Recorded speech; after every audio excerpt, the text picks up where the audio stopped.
नमस्कार दोस्तों, स्वागत करता हूं आपका अपने यूट्यूब चैनल पर। कल के वीडियो में हमने कुछ भारत की औषधियों में विस्तार के बारे में पढ़ा था।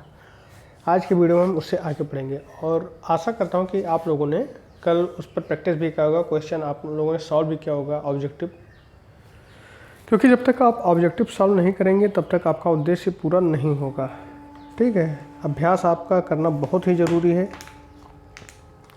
तो खैर, आप अभ्यास करते रहिए, बाकी चीज़ें हम यहाँ पर आपको पढ़ाएंगे और साथ ही साथ जब ये चैप्टर कंप्लीट हो जाएगा तो आपको हम प्रैक्टिस करवा देंगे इसका भी। तो देखिए, हमने कर्क रेखा के बारे में कुछ बात की थी, उसके आगे हम बात करेंगे। तो क्या कह रहा है ये यहाँ पर, कर्क रेखा जो है वो क्या है, 23.5 डिग्री उत्तरी अक्षांश को कहते हैं। ठीक है, ये ध्यान रखिएगा, कर्क रेखा किसे कहते हैं, 23.5 डिग्री उत्तरी अक्षांश को कर्क रेखा कहते हैं। हमने आपको बताया था कि जो अक्षांश है वो आपका विषुवत रेखा के नीचे भी होता है, विषुवत रेखा के ऊपर भी होता है। तो जो विषुवत रेखा के ऊपर होता है उसे हम उत्तरी अक्षांश कहते हैं, और जो विषुवत रेखा के नीचे होता है उसे हम दक्षिणी अक्षांश कहते हैं। ठीक है, तो यहाँ पर हमारे सामने क्या है कि 23.5 डिग्री जो है ये उत्तरी अक्षांश को क्या कहते हैं, कर्क रेखा कहते हैं। ठीक, सेकंड अगर हेडिंग हम देखें तो क्या कहता है कि कर्क रेखा जो है, अंडरलाइन करते हम चलेंगे, कर्क रेखा भारत के मध्य से होकर गुजरती है। ठीक है, कर्क रेखा कहाँ से होकर गुजरती है, तो भारत के मध्य से होकर गुजरती है। आइए हम आपको दिखाते हैं कि कैसे ये भारत के मध्य से होकर गुजरती है। तो ये आपका इंडिया का मैप है और ये आपका क्या है, ट्रॉपिक ऑफ कैंसर। इसी को हम हिंदी में क्या कहते हैं, कर्क रेखा कहते हैं। क्या कहते हैं, कर्क रेखा कहते हैं। तो जो ट्रॉपिक ऑफ कैंसर है, ये देखिए यहाँ से इंडिया शुरू है, यहाँ बीचों और यहाँ तक है आपका, तो बीचों बीच से लगभग होकर गुजरती है। तो एग्जाम में आपसे क्वेश्चन पूछा जाता है कभी कभी कि कौन सी रेखा है जो भारत को बीचों बीच से अलग करती है, क्षैतिज रेखा। तो ये आपका कौन सा है, कर्क रेखा है। ठीक है, अगर इसका अक्षांश पूछे कि कितने डिग्री अक्षांश है ये, तो 23.5 डिग्री उत्तरी अक्षांश है। ठीक, और 23.5 को हम और क्या लिखते हैं, 23 डिग्री 30 मिनट, ऐसा नहीं 23 डिग्री 50 मिनट लिखेंगे, 23 डिग्री 30 मिनट को हम क्या कहेंगे, 23.5 डिग्री।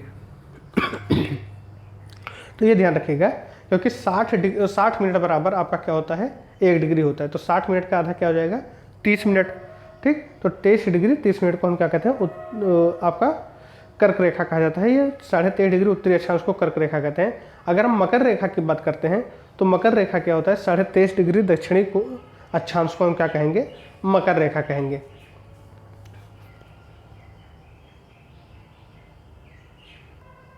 ठीक है, इसमें आप देख सकते हैं, देखिए ये आपका क्या है, भूमध्य रेखा, इसे हम 0 डिग्री भी कहते हैं।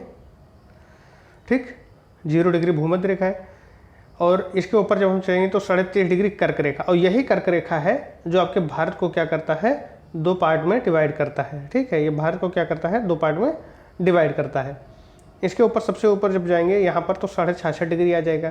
तो ये जो एरिया मैंने आपको पिछले वीडियो में बताया था कि ये एरिया क्या होता है, उपोष्ण होता है, ये एरिया आपका क्या होता है, उष्ण होता है। तो ये सारी चीज़ें हमने पिछले वीडियो में चर्चा कर ली थी।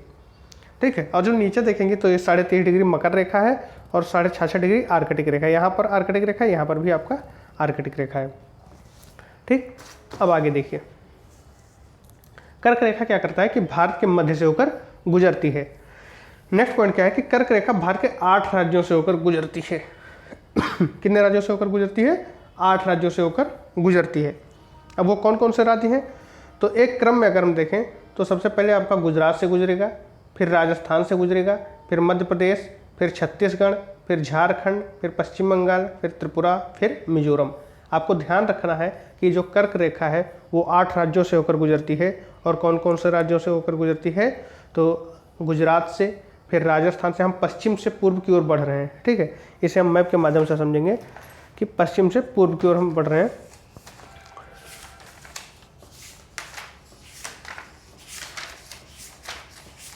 जब पश्चिम से पूर्व की ओर जब हम बढ़ेंगे तो आपका क्या हो जाएगा, सबसे पहले आप यहाँ देखेंगे, ये आपका मैप है। ठीक है, अब यहाँ आप देखें तो सबसे पहले ये आपका कौन सा राज्य है, ये आपका होगा ट्रॉपिक ऑफ कैंसर यानी कर्क रेखा। तो सबसे पहले ये आपका पड़ जाता है गुजरात। कौन सा राज्य पड़ता है? गुजरात। फिर आप देखेंगे कि ये जो थोड़ा सा हिस्सा ये है, ये इसमें से होकर निकलता है, तो गुजरात के बाद आपका क्या आ जाएगा? ये आपका क्या कहलाता है? राजस्थान। ठीक, थोड़ा सा हिस्सा राजस्थान से होकर निकला। अब इसके आगे जब बढ़ेंगे तो ये आपका क्या है? मध्य प्रदेश।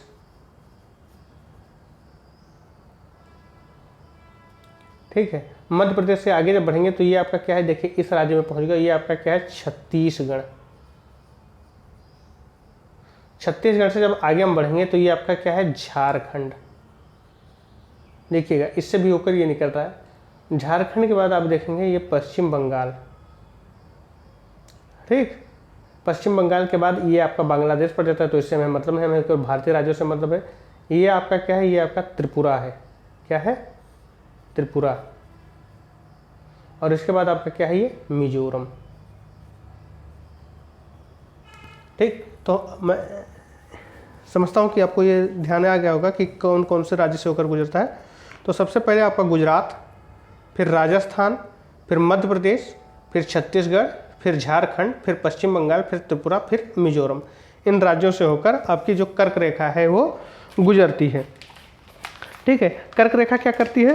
दो कटिबंधों में भारत को विभाजित कर देती है। कौन कौन से? एक उष्ण और एक उपोष्ण। और इन्हीं दो कटिबंधों में क्या है? भारत का जो विस्तार है, क्षेत्रफल का जो विस्तार है वो क्या है? दो कटिबंधों के अंतर्गत आता है। एक आपका उष्ण कटिबंध और एक आपका उपोष्ण कटिबंध। हमने पिछले वीडियो में ये चर्चा कर ली थी। अब अगर पूछा जाता है क्वेश्चन कि भारत में जो कर्क रेखा है वो भारत के कितने राज्यों से होकर गुजरती है, तो ये 8 राज्यों से होकर गुजरती है। कभी कभी जब आप क्वेश्चन सॉल्व करते हैं तो आप अगर जो आपके पास किताबें हैं उसमें, और प्रीवियस ईयर में कई बार पूछ लिया गया है कि कर्क रेखा के निकटतम स्थित शहरों के नाम क्या हैं, आपको विकल्प दे दिया जाता है। तो उसके लिए हमने देखिए ये एक डायग्राम बना है यहाँ पर। ये आपका क्या है? 23.5 डिग्री, जिसे हम क्या कहते हैं? कर्क रेखा। इसे हम लिख लेते हैं कर्क रेखा। ठीक, 23 डिग्री 30 मिनट है आपका कर्क रेखा। सबसे नज़दीक अगर देखें तो 23 डिग्री 25 मिनट पर आपका भोपाल पड़ जाता है, यानी इसके नीचे ही 23 डिग्री 25 मिनट पर भोपाल आपका पड़ जाएगा, जो कि कहाँ है? मध्य प्रदेश में। फिर आपका 23 डिग्री 19 मिनट पर आपका क्या पड़ जाएगा? जबलपुर। लेकिन अगर हम भोपाल के बाद देखें कि भोपाल के बाद कर्क रेखा के सबसे नज़दीक कौन सा है, तो देखिए ये 5 मिनट का यहाँ केवल अंतर है। 30 से 25 हुआ है और 30 से 36 हुआ, यानी 5 मिनट का अंतर यहाँ है आपका भोपाल में, और 6 मिनट का अंतर है आपका आइजोल में। आइजोल कहाँ है? आपका मिजोरम में है। ठीक है, फिर आपका 23 डिग्री 19 मिनट पड़ता है, जो कि जबलपुर है आपका मध्य प्रदेश में ही, और इसी लाइन पर आपका गांधीनगर पड़ता है, जो कि कहाँ है? आपका गुजरात में है। तो ये ध्यान रखिएगा कि जबलपुर और गांधीनगर जो है एक ही अक्षांश पर है, किसमें? 23 डिग्री 19 मिनट पर, और ये दोनों कर्क रेखा से दूसरे सबसे नज़दीक शहर हैं एक तरीके से। आइजोल मिजोरम की बात करते हैं तो 23 डिग्री 36 है। फिर त्रिपुरा, अगरतला जो है वो त्रिपुरा में है, ये 23 डिग्री 50 मिनट है। फिर आपका राजस्थान का जोधपुर जो है वो 26 डिग्री 29 मिनट है। इसी प्रकार उज्जैन आपका जो है वो क्या है? 23 डिग्री 11 मिनट पर आपका उज्जैन है, जो कि कहाँ है? मध्य प्रदेश में। तो ये कुछ शहरों के नाम हैं। इसी प्रकार अगर हम कोलकाता को देखें तो वो 22 डिग्री 30 मिनट है, यानी यहाँ पर कुछ और नीचे आ जाएगा, मान लीजिए 22 डिग्री 30 मिनट। ठीक है, 22 डिग्री 30 मिनट, कुछ और नीचे आ जाएगा ये। अगर हम बात कर लेते हैं रायपुर की, तो रायपुर आपका 21 डिग्री 16 मिनट आ जाएगा, ये और नीचे आ जाएगा 21 डिग्री 16 मिनट, यानी जैसे जैसे कम होता है ये शून्य तक जाएगा यहाँ, क्योंकि शून्य है विषुवत रेखा, ये विषुवत रेखा के ऊपर के अक्षांश है सारे, तो ये ध्यान रखिएगा। नेक्स्ट पॉइंट आपका क्या है कि यह रेखा डूंगरपुर जो कि राजस्थान में है तथा बांसवाड़ा जो कि ये भी आपका राजस्थान में है से होकर गुजरती है। ठीक है, ये क्वेश्चन आपसे पूछा गया था RAS RTS में कि डूंगरपुर और बांसवाड़ा से होकर कौन सी रेखा गुजरती है, तो आपकी कर्क रेखा होकर गुजरती है। अब आइए हम मानक समय रेखा पर बात करते हैं। 82.5 डिग्री या 82 डिग्री 30 मिनट इसे हम लिखते हैं, या फिर 82.5 इस तरीके से लिखते हैं। ठीक है, चीज़ें एक ही हैं। पूर्वी देशांतर को भारत का मानक समय रेखा कहा जाता है। ये आप ध्यान दीजिएगा कि किसे मानक समय रेखा कहते हैं, तो 82.5 डिग्री पूर्वी देशांतर को मानक समय रेखा कहा जाता है। अब प्रश्न आपके मन में आ सकता है कि क्यों आखिर 82.5 डिग्री को ही चुना गया है? तो चूंकि अंतर्राष्ट्रीय स्तर पर कई देशों ने मिलकर आपसी समझौते के तहत क्या माना है कि 7 डिग्री 30 मिनट के गुणांक पर आधारित हम जितनी भी रेखाएं होंगी हम उन्हें क्या कहेंगे, मानक रेखा हम कहेंगे। इसके लिए हम थोड़ा, अगर हम विश्व के मानचित्र को देखेंगे तो आपको मैं बता दूं, अब आप यहाँ ध्यान दीजिएगा, देखिए आपको दिख रहा होगा कि ये आपका क्या है, 0 डिग्री है। ठीक, 0 डिग्री पर अगर हम घड़ी में देखें तो एकदम 12 बज रही हैं। ठीक, उसके बाद ये आपका 30 डिग्री है, तो 30 डिग्री का क्या है, यहाँ पर देखिए आप 2 बज रही हैं। इसका मतलब 0 से 30 डिग्री के बीच में कितना अंतर हो गया, 2 घंटे का अंतर हो गया। तो ये जो बीच में 15 डिग्री है इस पर आपका 1 घंटे का अंतर होगा कि नहीं होगा, बताइए आप। कि 0 डिग्री पर आपका 12 बज रही हैं तो 15 डिग्री पर 1 बज रही होंगी, 1 घंटा यहाँ हो गया होगा, 1 घंटा यहाँ हो गया, 2 घंटे, यानी हर 15 डिग्री पर आपका 1-1 घंटा बढ़ रहा है। और आगे चल रहा है तो बढ़ रहा है, ये भी ध्यान रखिएगा। और ये जब पीछे हम चल रहे हैं, ये देखिए पीछे का, तो ये पीछे जब चल रहे हैं हम तो 2-2 घंटे घट रहा है। यहाँ 12 है तो यहाँ 10 है, यहाँ 8 है। ठीक, और आगे चल रहे हैं तो बढ़ रहा है। तो ये चीज़ ध्यान रखिएगा कि ये आपका क्या है, GMT, ग्रीनविच मीन टाइम, इसे हम कहते हैं, जो 0 डिग्री से होकर जाता है। ये आपका 0 डिग्री से होकर जाता है। और ये आपका कहाँ से होकर, ये देखिए आप जब देखेंगे ध्यान से तो ये लंदन लिखा हुआ है, लंदन से होकर ये आपका जाता है, आपका क्या, GMT। ठीक, तो कभी कभी क्वेश्चन आपसे पूछा जाता है कि भारत का जो मानक समय रेखा है, हमने क्या कहा, 82.5 डिग्री। अब आप यहाँ देखेंगे तो 75 है, ठीक है, और यहाँ देखेंगे तो 90 है। तो अगर हम 75 की बात करें तो 0 से लेकर 75 तक कितना हो जाता है, तो 15-25-75। ठीक है, यानी हर एक पर एक, जो 15 डिग्री पर आपका 1 घंटा बढ़ता है तो 5 डिग्री तो वैसे हो गए 75 तक, तो 5 घंटे वैसे बढ़ गए। ठीक, और फिर क्या है, 75 के बाद कितना 82.5 होगा, तो 7.5। तो 7.5 पर चूंकि 15 पर जब 1 घंटे बढ़ता है, 15 पर आपका कितना बढ़ता है, 1 घंटे बढ़ता है, तो 7.5 पर आपका आधे घंटे बढ़ेगा। तो 75 पर तो 5 घंटे हमने बढ़ा लिए, अब आधे घंटे और बढ़ा लें, तो यानी 5 घंटे 30 मिनट हम आगे चलते हैं इनसे। क्योंकि भारत आपका कहाँ है, ये देखिए, भारत आपका कहाँ जाता है, जो आपकी ये रेखा है 75 और 90 के बीच में कहीं ये रेखा। ठीक, तो ये रेखा आपकी कहाँ आएगी, ये देखिए, ये भारत से होकर निकलेगी ये। ठीक, तो ये 82.5 डिग्री है। और अंतर्राष्ट्रीय अंतर्राष्ट्रीय स्तर पर सारे देशों ने मिलकर क्या किया है, एक समझौता किया है कि हम 7.5 के गुणक, किसी भी देश का जो मानक समय होगा वो 7.5 के गुणक में होगा। अच्छा, मानक समय क्यों रखते हैं किसी देश का? अब आप देख ही रहे हैं कि हर 1 डिग्री पर, अगर हम 15 डिग्री पर बात करें तो 4 मिनट का अंतर है। तो अगर मान लीजिए कोई देश आपका शुरू हो रहा है, जैसे भारत को ही मान लेते हैं, भारत आपका शुरू होता है 67 डिग्री पर, ठीक, और ख़त्म होता है 97 डिग्री के करीब, तो लगभग 30 डिग्री का अंतर आ जाता है।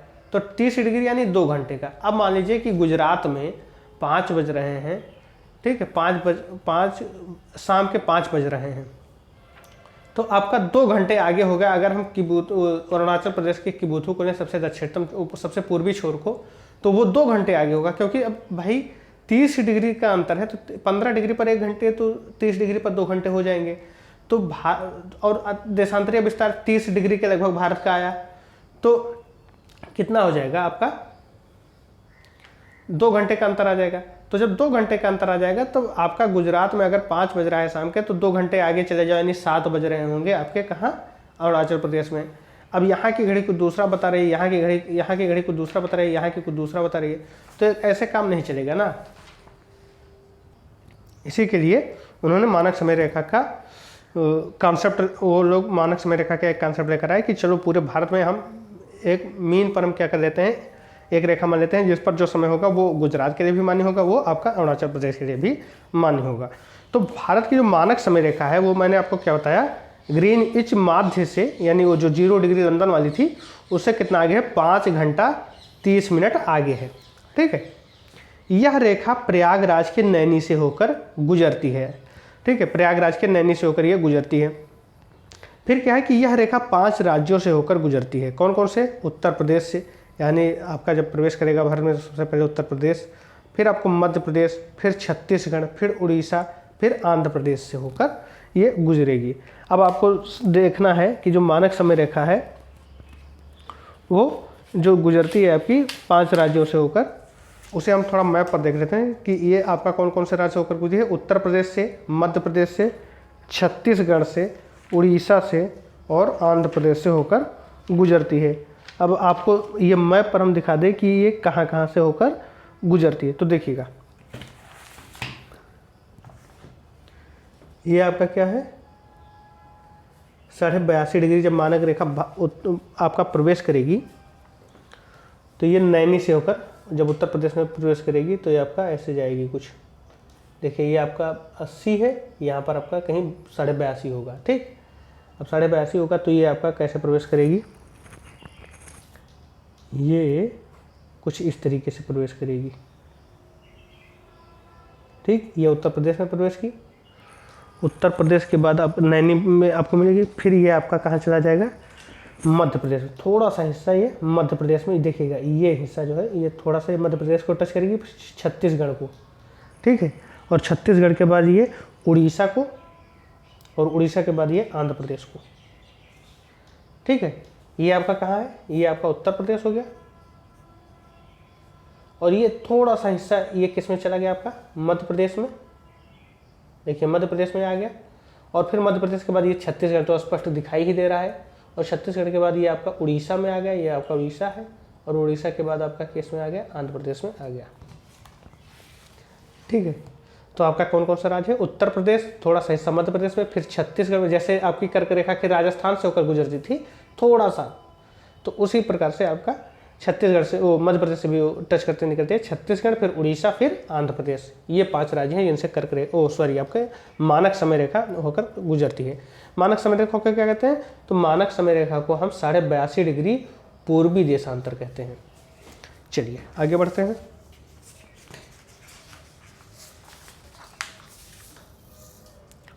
ठीक है, ये आपका क्या है, सभी देशांतर रेखाओं को महावृत्त की संज्ञा दी जाती है। ये पॉइंट आप देखिएगा कि सभी देशांतर रेखाओं को महावृत्त की संज्ञा दी जाती है। अब ये कैसे मैं आपको बताऊं कि महावृत्त की संज्ञा दी जाती है। एक मैं एग्जांपल देता हूं। देखिए मेरे पास ये एक पत्थर है, ये पूरी तरीके से गोल नहीं है, हालांकि इससे काम चल जाएगा हमारा। देखिएगा, अगर हम इस तरीके से मान लें कि ये आपका क्या है, एक रेखा मैं इस पर खींचे दे रहा हूँ। अगर हम जब इसे बीचों बीच से इस तरीके से काटते हैं तो पृथ्वी को 2 भागों में बांट देगा। ठीक, और इसी को मैं विषुवत रेखा कह देता हूँ, या 0 डिग्री अक्षांश कह देता हूँ, या फिर विषुवत रेखा कह देता हूँ। ठीक, तो ये पृथ्वी को बीचों बीच से काट देगा। लेकिन अगर मैं ऊपर इसके 1 डिग्री अगर मैं मान लेता हूँ ये है, तो 1 डिग्री क्या पृथ्वी को बराबर भागों में काटेगा, तो इसका उत्तर होगा नहीं। ये फिर 1 डिग्री आपका ये पृथ्वी के बराबर भागों में नहीं काटेगा, क्योंकि ये इसका इतना सिरा ऊपर जाएगा और बाकी नीचे वाला ज़्यादा हो जाएगा। लेकिन जो देशांतर होता है, देशांतर क्या होता है कि यहाँ से हम एक ऐसे खींच दिए लाइन, और उसके पीछे भी चला गया, तो जब हम इसे इस जगह पर काटेंगे इस तरीके से, तो ये आधो आध काट देगा। अब दूसरा जब मैं खींचूंगा तो कुछ इस तरीके से खींचूंगा,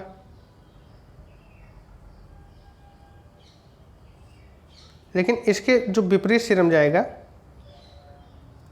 ठीक है, इस तरीके से ये आपका ये आधो आध काट देगा। अगर मैं यहाँ से खींचता हूँ तो फिर ये भी आपका पृथ्वी को 2 बराबर भागों में बांट देगा। यानी कोई भी मैं रेखा कहीं से भी खींचता हूँ इस तरीके से, तो चूंकि वो उसके ऊपरी सिरे और निचले सिरे से होकर ही जाता है। ठीक है, कोई भी लाइन में खींचूंगा दोनों तरफ पे, ठीक है, चाहे यहाँ से खींचा हूँ ये, चाहे ये आपका यहाँ भी मिलेगा और यहाँ भी मिलेगा, तो ये क्या करेगा कि इसको बराबर भागों में ही बांटेगा, चाहे जिधर से भी मैं खींचूँ।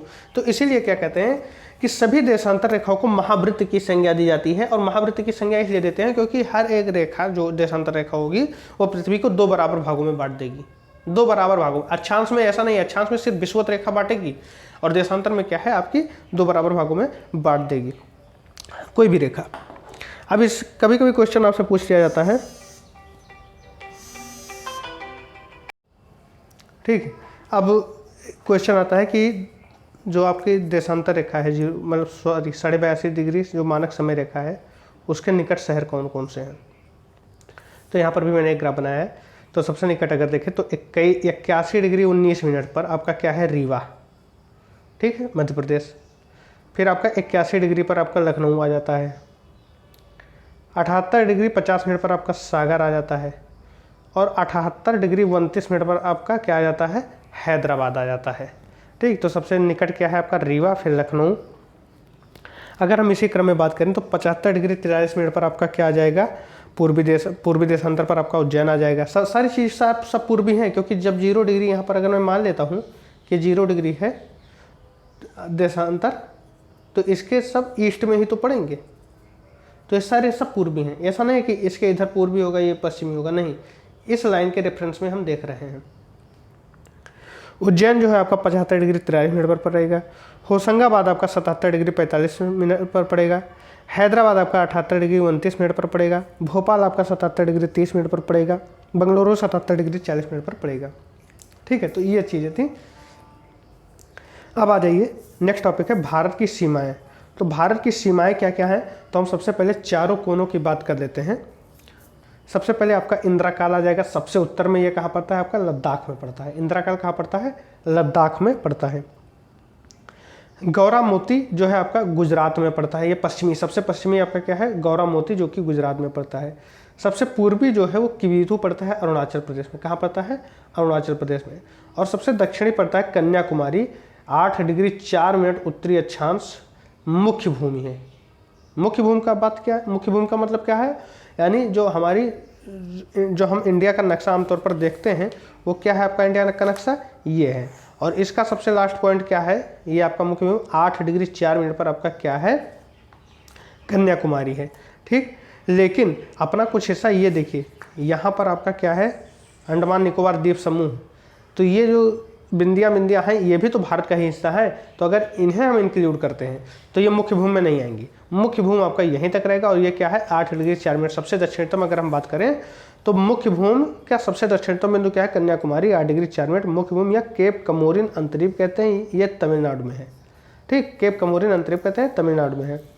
अगर हम पूरे भारत की बात करते हैं, जो आपका अंडमान निकोबार को भी इंक्लूड कर लेते हैं, तो इंदिरा पॉइंट है आपका 6 डिग्री 45 मिनट पर ही आपका मिल जाता है।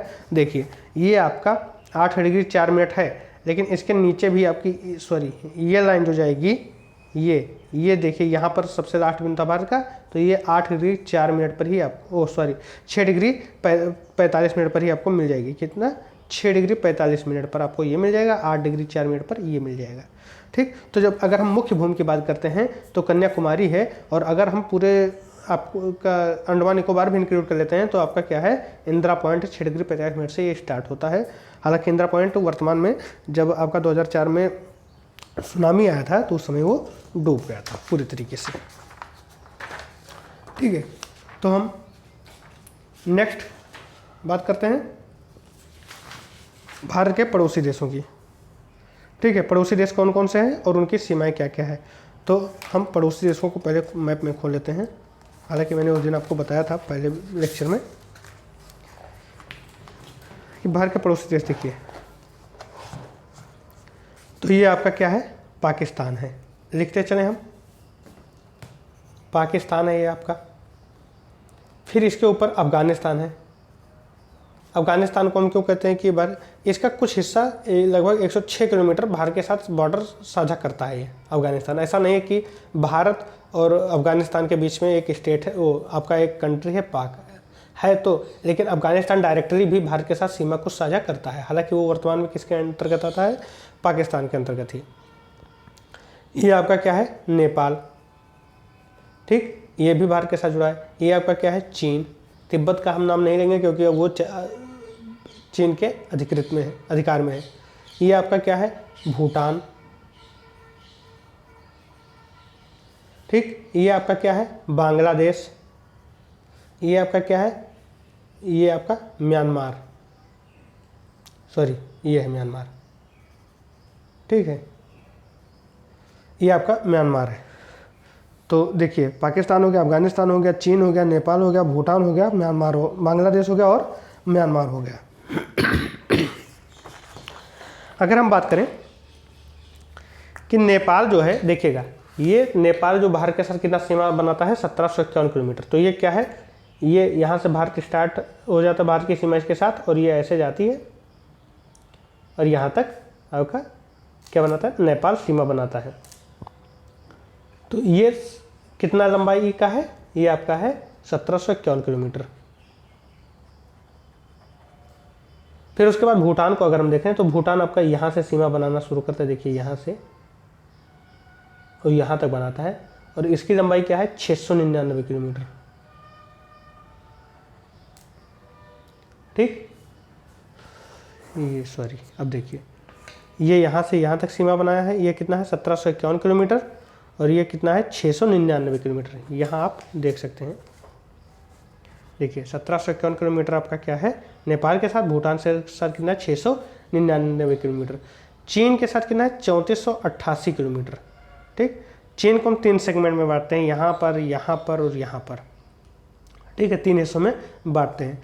तो देखिए चीन जो सीमा बनाती है वो बहुत लंबी सीमा बनाती है, ये आपका चीन पूरा क्या है, सबसे लंबी सीमा आपकी बनाती है। देखिए सबसे लंबी मतलब चीन नहीं बनाती है, लेकिन सेकंड नंबर पर आपका चीन ही आता है। इसके बाद यहाँ तक हो गया, और फिर यहाँ से स्टार्ट हो गया थोड़ा सा ये, और फिर ये आपका ये। ठीक, तो चाइना इतनी लंबी सीमा बनाती है, और इसकी लंबाई कितनी है 3488 किलोमीटर। टोटल अगर हम बात करें 3488 किलोमीटर चाइना के साथ है भारत की सीमा। फिर आपका पाकिस्तान आ जाता है, पाकिस्तान यहाँ से बनाना शुरू कर देता है। हालांकि ये सब कुछ हिस्से पाकिस्तान के कब्जे में हैं, कुछ आपके चाइना के कब्जे में हैं, लेकिन जब हम जारी करते हैं तो अपना पूरा मैप जारी करते हैं, क्योंकि कब्जे में है लेकिन हिस्सा भारत का ही है। ये आपका क्या है, पाकिस्तान की सीमा। पाकिस्तान की सीमा कितनी है, तो 3323 किलोमीटर। ये आपकी जो सीमा बनती है कितनी बनती है, 3323 किलोमीटर। ठीक, फिर आपका आ जाता है बांग्लादेश। अफगानिस्तान आपका यहाँ पर बनाता है 106 किलोमीटर, थोड़ा सा हिस्सा यहाँ पर बनाता है 106 किलोमीटर। ठीक, म्यांमार जो है आपका बनाता है 1643 किलोमीटर। म्यांमार कहाँ है, तो म्यांमार आपका यहाँ से स्टार्ट होता है, ये आपका बनाना शुरू करता है सीमा। ये आपका कितना बनाता है, 1643 किलोमीटर। ठीक है, फिर बांग्लादेश सबसे लंबी सीमा भारत के साथ बांग्लादेश बनाता है। ये कहाँ से शुरू है, यहाँ से शुरू है, ऐसे जाता है आपका।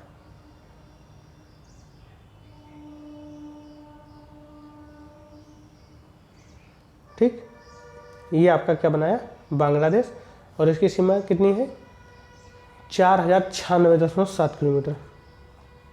सबसे लंबी सीमा कौन सा देश बनाता है, तो बांग्लादेश बनाता है, 4096.7 किलोमीटर। ठीक, श्रीलंका क्या है, श्रीलंका को अगर आप देखेंगे, देखिए ये आपका क्या है, म्यांमार था, ये आपका क्या है, बांग्लादेश की सीमा है। ठीक है, बांग्लादेश की सीमा क्या है, ये आप देख लीजिए, ये बांग्लादेश की सीमा है, ये बनाता है 4096 किलोमीटर, और ये आपका म्यांमार की सीमा है, ये बनाता है 1643 किलोमीटर।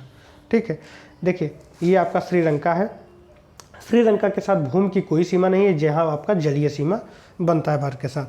ठीक, चलिए अब आगे हम देखते हैं।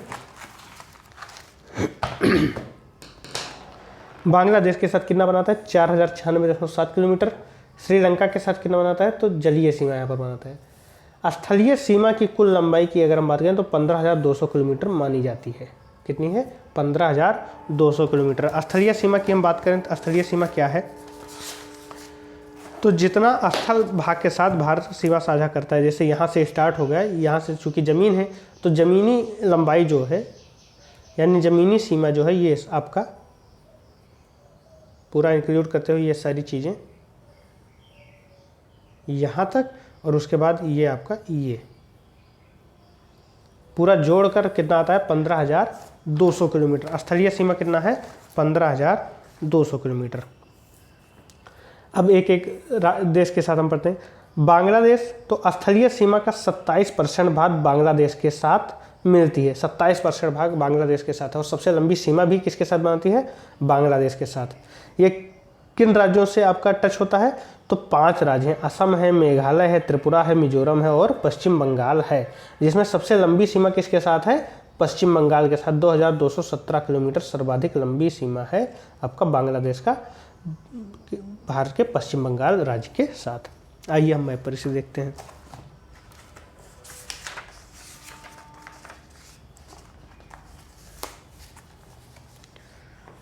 ठीक है, देखिए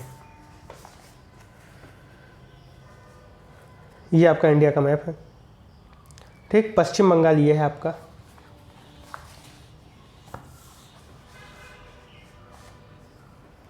कौन सा है सबसे पहले आपका?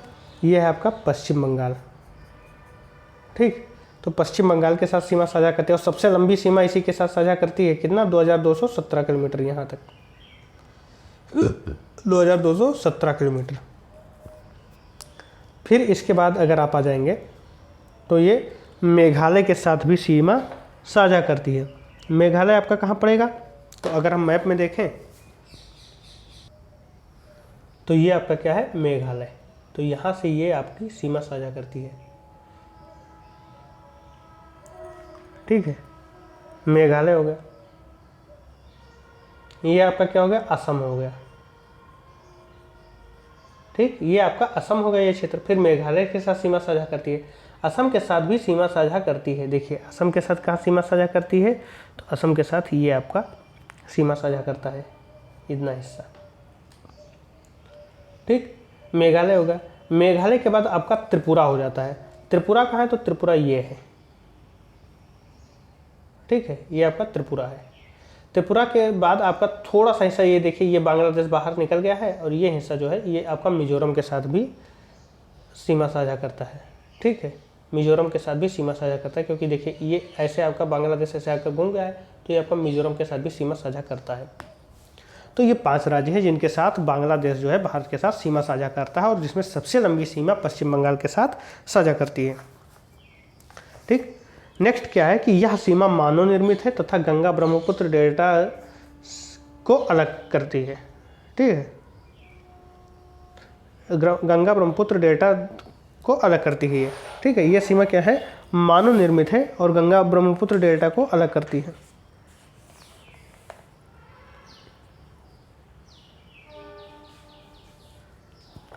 नेक्स्ट है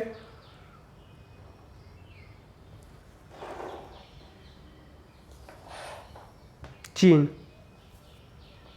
यह एक प्राकृतिक सीमा है, भारत की दूसरी सबसे बड़ी सीमा है। ठीक है, 5 राज्यों से चीन सीमा साझा करता है।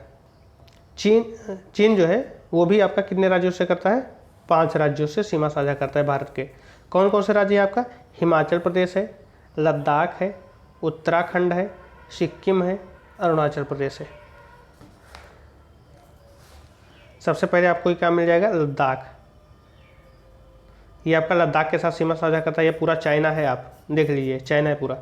तो लद्दाख के साथ सीमा साझा किया। लद्दाख के बाद ये आपका आ गया हिमाचल प्रदेश। ये आपका क्या है? हिमाचल प्रदेश। हिमाचल प्रदेश के बाद ये आपका क्या आ गया? उत्तराखंड। ठीक है, उत्तराखंड के बाद आपका क्या आ जाएगा? सिक्किम।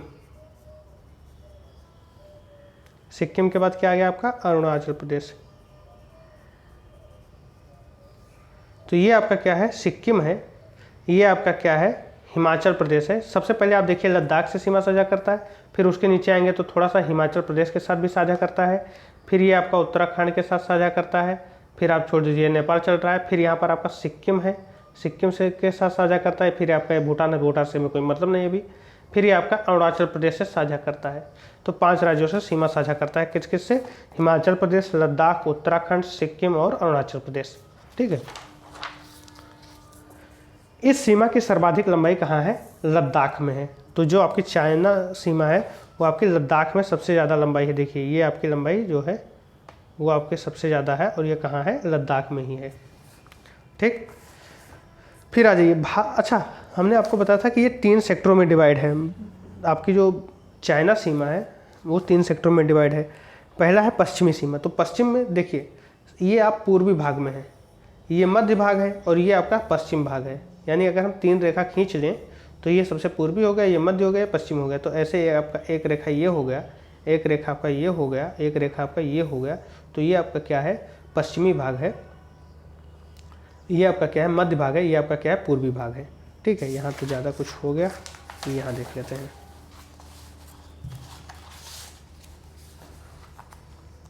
तो पश्चिमी सेक्टर में क्या होता है, ये गिलगित और सिकियांग बीच काराकोरम का क्या करता है, सिंधु नदी के बेसिन को तारिन बेसिन से अलग करता है। ठीक है, और आपका जानते हैं कि ये सीमा यहाँ से स्टार्ट होती है, यहाँ तक आती है।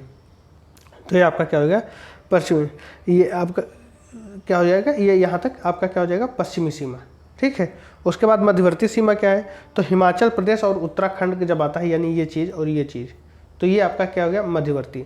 3 सेक्टर है, एक आपका पूर्वी हो गया यानी अरुणाचल प्रदेश ये सेक्टर, एक आपका मध्यवर्ती हो गया ये सेक्टर, और एक आपका ये हो गया पश्चिमी सेक्टर। ठीक है, यानी ये पश्चिमी सेक्टर हो गया, ये हिमाचल प्रदेश मध्यवर्ती सेक्टर, और ये आपका पूर्वी सेक्टर हो गया।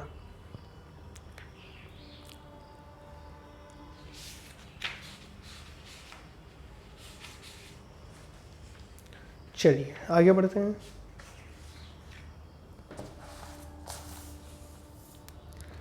भारत नेपाल सीमा की बात करें अगर हम, तो यह सीमा 5 राज्यों को स्पर्श करते हैं, जिनमें बिहार 732 किलोमीटर की सीमा सर्वाधिक लंबी है। ये आपका नेपाल हो गया। अब आपको बताना है, ये आपका क्या है, उत्तराखंड। ठीक है, ये आपका क्या है, उत्तराखंड। फिर ये क्या हो गया, यूपी। ये आपका क्या हो गया, बिहार।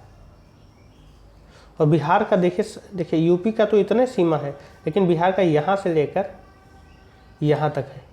ठीक है, तो बिहार सबसे ज़्यादा 729 किलोमीटर टच करता है। ठीक है, तो 5 राज्यों को स्पर्श करता है। तो आपका एक उत्तराखंड हो गया, एक यूपी हो गया 2, एक बिहार हो गया 3, एक आपका क्या हो गया, सिक्किम। ठीक, सिक्किम आपका हो गया 4। और आप ध्यान से अगर देखेंगे तो ये जो सीमा है, इसके साथ ही साथ आपका बांग्लादेश चलता हुआ जाता है। तो यहाँ से ये ऐसे कट तो गया है, लेकिन ये पूरा एरिया क्या आ रहा है, बांग्लादेश का। ठीक है, तो ये छोटा सा एरिया आपका क्या हो जाएगा, बांग्लादेश से, बांग्लादेश का, पश्चिम बंगाल। ये आपका देखिए बांग्लादेश है, ये पश्चिम बंगाल है। तो ऐसे ये पतली गलियारा टाइप का एरिया इसका निकलता जाता है, जो कि नेपाल के साथ टच करता है। तो एक आपका क्या हो जाएगा, बांग्लादेश। ठीक है, तो 5 राज्यों से टच करता है। 5 राज्य कौन कौन से हैं, सबसे पहले आप देख लीजिए, उत्तराखंड है, फिर यूपी है, फिर बिहार है, फिर आपका बांग्लादेश है, पश्चिम बंगाल है, फिर आपका क्या है, सिक्किम है। ठीक, तो ये नेपाल के साथ हो गया सीमा साझा।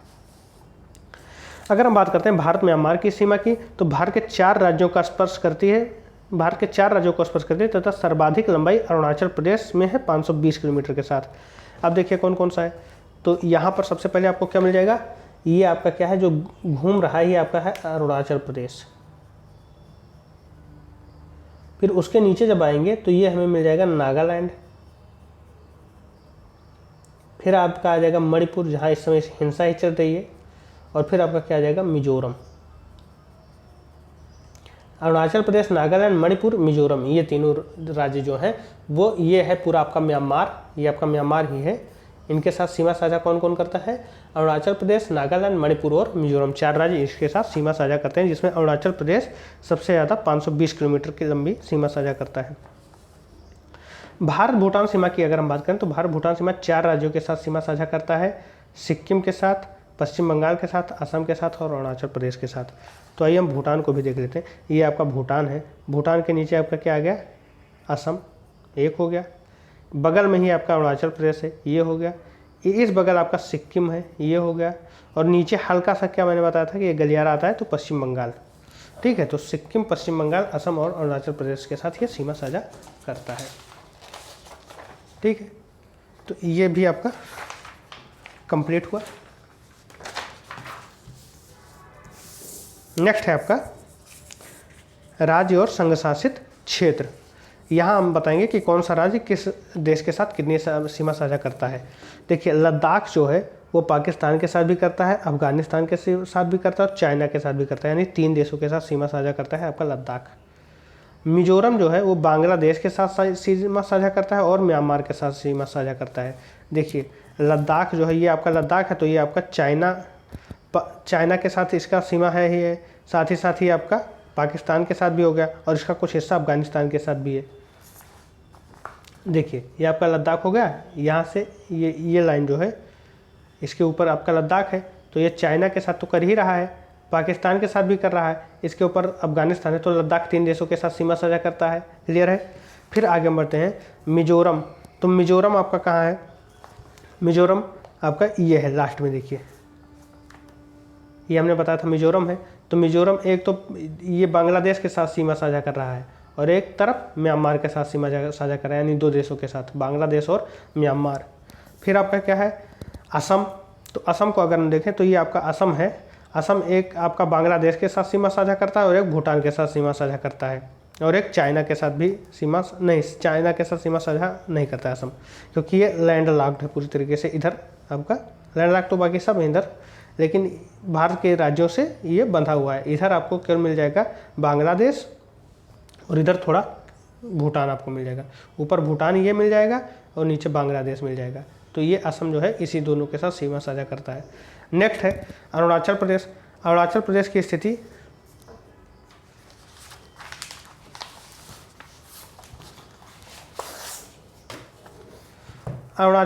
स्थिति ये है। तो एक तो आपका चाइना के साथ सीमा साझा कर रहा है, दूसरा आपका म्यांमार के साथ सीमा साझा कर रहा है और तीसरा आपका भूटान के साथ। ये भूटान के साथ कर रहा है, ये चाइना के साथ कर रहा है और ये आपका म्यांमार के साथ, यानी 3 देशों के साथ कर रहा है। ये आपका अरुणाचल प्रदेश।